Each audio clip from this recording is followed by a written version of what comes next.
ইসলাম খালি ইবাদত বন্দুকি করবে আর মসজিদ বানাবে আর পরকালে যাবে, এটাই ইসলাম? বিশ্বাস বলে কোনো শব্দ ইসলামে নাই। কোরআন তো নিজেকে কখনো আইনের বই বলে নাই। কথায় কথায় তো ইসলামের প্রতি আপনাদের দরদ ফুটে ওঠে।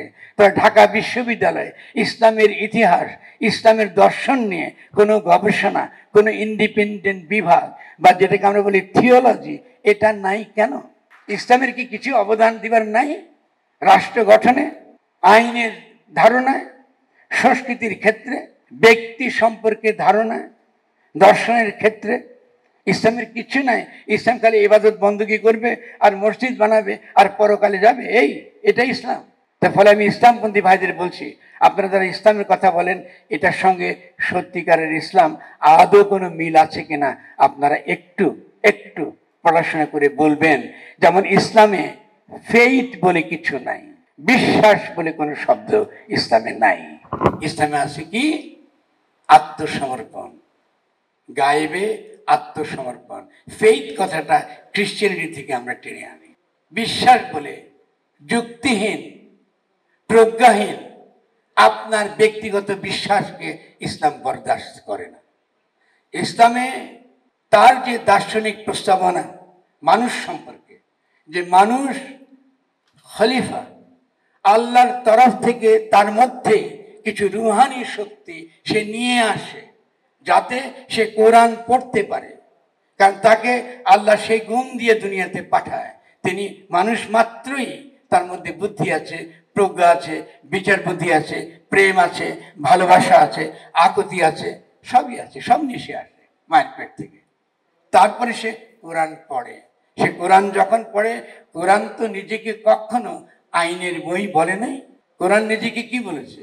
বলেছে হুদাল্লিল মুত্তাকিন, যারা সত্যিকারের ইমানদার, সত্যিকারের আত্মসমর্পণকারী, তাদের জন্য আমি পরামর্শ করবার বই, গ্রন্থ। তাহলে এই যে প্রশ্ন, ইসলামের গোড়ার যে দার্শনিক প্রশ্ন, এটা আপনারা মীমাংসা করতে পারলেন না কেন? এখনো আজও বসে আপনারা সেকুলাররা আর ইসলামপন্থীরা পরস্পরের বিরুদ্ধে লড়াই কেন করেন? কি যুক্তিতে বলেন? ইসলামে কি সেকুলারিজম নাই? আর সেকুলারিজম যারা করে সেখানে কি কোনো বিশ্বাস বলে কিছু নাই? সেখানে কোনো স্পিরিচুয়াল ব্যাপার নাই? সেখানে কোনো দর্শন নাই? সেখানে কোনো নতুন চেতনা নাই? এটা তো হতে পারে না।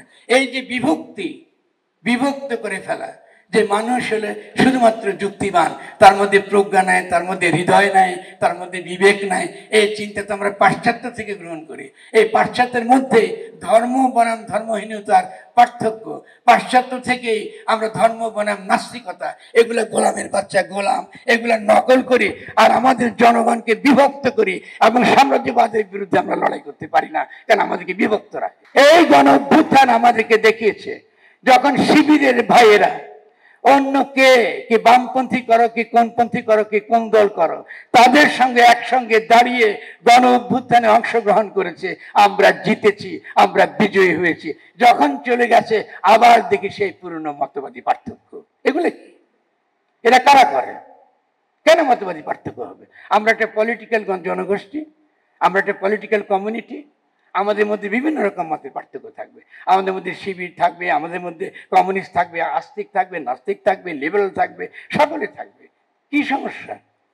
একই বাড়িতে বাস করব, একই বিশ্ববিদ্যালয়ে পড়ব, এখান থেকে তর্ক বিতর্কের মধ্য দিয়ে আমাদের প্রজ্ঞা, আমাদের পরস্পরের প্রতি ভালোবাসা, পরস্পরের প্রতি রেসপেক্ট, তার মধ্য দিয়ে আমাদের যত রকম মতবাদী তর্ক আছে, মতবাদী তর্কের মীমাংসা হয়ে যাবে, যেন কোনো বাইরের শত্রু আমাদেরকে বিভক্ত করতে না পারে মতবাদের নামে। এলো খবরের কাগজ, নিখাদ, নির্ভীক, নিরপেক্ষ।